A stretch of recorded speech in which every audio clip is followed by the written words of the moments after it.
القصيدة اللي انت يعني بتعتز بيه؟ ممكن اكون بعتز بيه ماريونيت. ماريونيت. اه تقول ايه بقى ماريونيت؟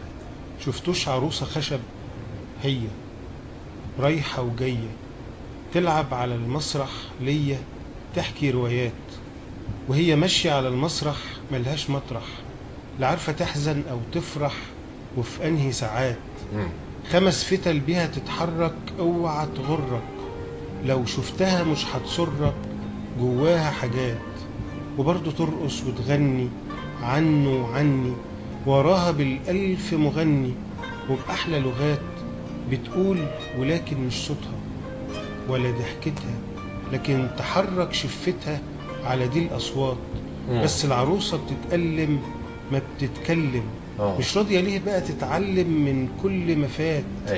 مهما الصوابع تتغير ما بتتغير، ويختاروا لها ما تتخير حتى الحركات، والكل قاعد يتفرج او بيهرج على قماشها المتسرج. فتلات فتلات احلى الكلام ما نقولهوش، اصله ملوش وان قلنا فيه ما يلاحظوش، والثعلب فات. الله الله. استاذ حسام، برضو يعني بنقول ان الشعر دايما